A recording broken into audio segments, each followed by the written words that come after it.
Allahun e falemndrojmë që i takon madhnisë Allahut që na ka dhënë shënet. Allahun e falemndrojmë që na ka dhënë udhëzim në Islam. Allahun e falemndrojmë që na ka bë ummet i privilegjuar i Muhammedit sallallahu alaihi wasallam, që Allahu e dërgoi rahmatan lil alamin, mëshirë për njerëzimin.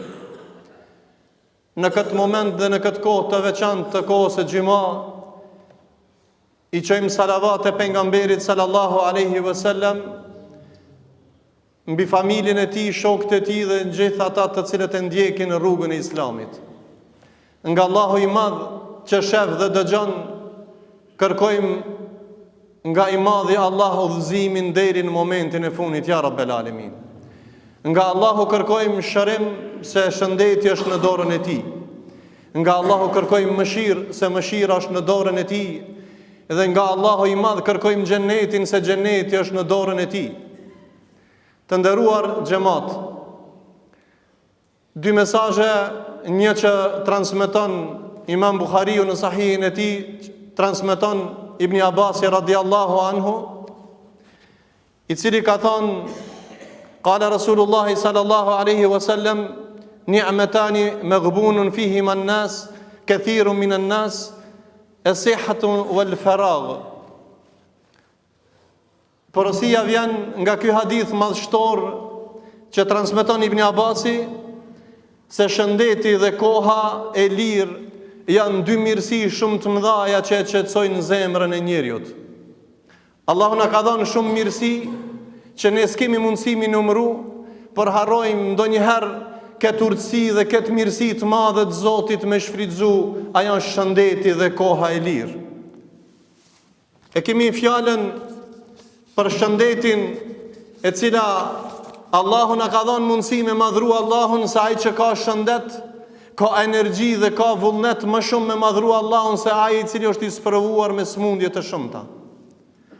Dikush ka vullnet ndoshta edhe në burg me madhnu Zotin dhe me bën shumë ibadete jashtë që se ni ban në burg, por është i burgosur, e dikush e ka harxhuar kohën, e dikush e ka harxhuar 50 vjet kohën dhe nuk ka dedikuar kohë për me lavdruar dhe me madhruar Allahun. Prandaj zemra nuk shërohet përderisa zemrën ton nuk ja bojna teslim Allahut, dhe nuk e shërojna zemrën ton derisa ne si musliman nuk e shfrytëzojna mirësinë e shëndetit dhe mirësinë e kohës.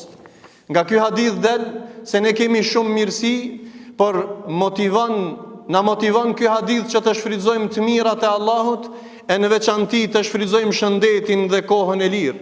Njeriu mund të jetë i dobishëm, njeriu mund të jetë shumë i dobishëm, por nëse ka sikletë dhe telashe me shnetin e tij, nuk ka mundësi me bë vepra që ka mundësi tjetri me bë. Prandaj shëndeti, me shëndet njeriu është më i fortë, me shëndet njeriu bën vepra më të mira dhe e kënaq veten, e kënaq shoqërinë, e kënaq familjen, e mbi të gjithash e kënaq Allahun. Ai çka nuk e shfrytëzon kohën, ai e ka bë masakër vetveten dhe është një fjalë, çka i tu bë te tritë ton kur ti pyet, thot jam tu hum kohë. Ai që thot jam tu hum kohë, ka bë masakër vetveten.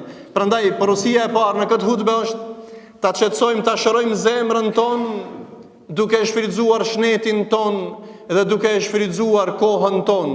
Edhe kjo ja vlen që ne ta falenderojmë Allahun për këtë mirësi dhe të investojmë shnetin ton në kohën që na ka dhënë Allahun disponim të arrijmë kënaqësinë e të madhit Allah subhanahu wa taala. Porosia parë nga Ibn Abasi që transmeton prej pejgamberit sallallahu alaihi wasallam shëndetin dhe kohën, ai që e shfrytëzon shëndetin dhe kohën e ka qetësuar zemrën e tij. Allahu nuk e shiqon veprën tonë, vetëm pa e instaluar këtë vepër në zemrën tonë dhe me bë për Allahun e Madh. Luqman Hakimi në vazhdim thot, nga porositë e shumta të djalit të tij, thot: o bujir, ja bunayya irji illa, shpreso te Allahu, ktheu te Zoti rijaan, me shpresë të madhe, i bindur në Allah, se ti je në mbrojtjen dhe në sigurimin e Zotit. Për me rujt zemrën, atë shpreso vazhdimisht te Allahu, mos u lidh për krijesat, lidhu për krijuesin tan, dhe mos ke frikë, ve khafillaha makhafatan, dhe ke frikë Allahun, frikë që meriton vetëm Allahu i madh, dhe mos hum shpresën në rahmetin e tij. Shpresa dhe friga ta zbusin dhe ta ruajnë zemrën dhe t'japin shëndet në dynja dhe siguri në ahiret. Shtone frigën dhe shpresën në Allah, shpresën dhe frigën ar-raja wal khawf, e cila është ushqimi i zemrës, e cila ta qetëson zemrën tonë. Sot shumë njerëz kanë pushtet, shumë njerëz kanë pasuri, shumë njerëz kanë forcë, i mungon shpresa në Allah dhe i mungon friga në Allah. E ai që nuk ka frikë Allahun dhe shpresë Allahun, ai shpreson të çdo gjë tjetër veçse te Allahu jo. Jo, prandaj muslimani ta ruan shpresën në zemrën e tij, shpreson te Allahu dhe ta shton frikën, ajo e ruan zemrën. I tha Lukman Hakimi porosin me radh për me ruajt zemrën e shnosh, tha o birjam, thuaj Rabbi gfirli, krejt e din këtë dua. O Allah, falë mua. Thot se Allahu fa inna lillahi sa'a. Allahu gjatë 24 orëve ka një moment që ta pret ty me thonë Allahu ti, mi thonë Rabbi gfirli, o Allah, pastroj zemrën time, o Allah, falem mua. Ne kemi nevojë për falje se jemi gjunaqar. E Allahu nuk e kthen duan bosh. Ai i cili thot Allahu te Rabbi gfirli, o Allah jam, falem mua, Allahu e fal. Atëherë ta ruajmë zemrën tonë të i thonë Allahu te Rabbi gfirli, o Allah na fal neve. O birjam, kjo i mungon shumë kujna. Thot, innal amal, gjdo vepër nuk ka mundësi mu arrit pa bindje.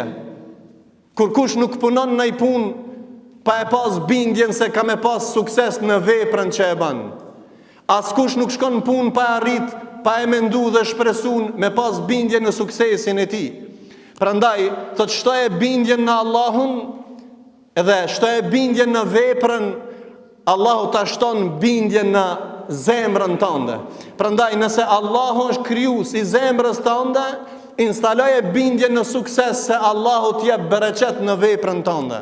Wa man yud'af yaqinuhu, dhe ati që i mungon bindja në vepër, në sukses, nuk ka shpresë, nuk ka imit, nuk ka bindje në Allah, yud'af amaluhu, i paksohet vepra. Shumë të ri nuk punojnë rrogën e vogël. Shumë të ri thojnë nuk kina perspektiv. Shumë të ri nuk kina ardhmëri. Pse? Se ai nuk e mbështet në Allah. Nuk ka shpresë, nuk ka frikë dhe nuk ka bindje në sukses në Allahun e madh.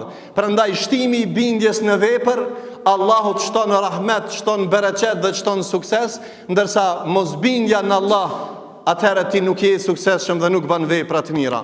Dhe e funit, porosia e funit është zemrën e shnosh, pe ruj ka bindja, shpresa, me shfridzu kohën, me shfridzu shnetin, e është shejtani i cili nuk pushon kur.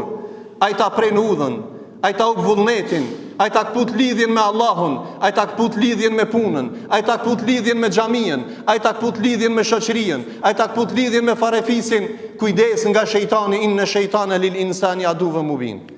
E thot Lukman Hakimi djalit vet, o djalosh, nëse të vjen shejtani nëpërmjet shybës, dyshimit, atëherë pushtoje ata me bindjen në Allah, se çdo gjë është në dorë të Zotit, edhe me bindjen në Allah ti kime të i kaluar shejtanin.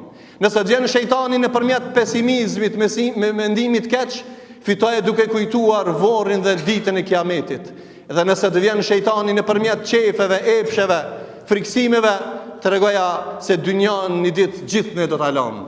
Po vlezër, imi të folë për një element shumë të rëndësishëm, aja ka emrin zemër, e investimi i zemrës me iman, me bindje, me frigë, me shpresë, duke shfridzuar shnetin ton, me madhruar Allahun në xhami, e me agjeru, e me ba vepra të mira, e me shku në shkollë, e me shku në punë, atëherë dhe e ki bindjen në Allah, atëherë ti je nga njerëzit që i ki shfridzuar mirësinë e Zotit.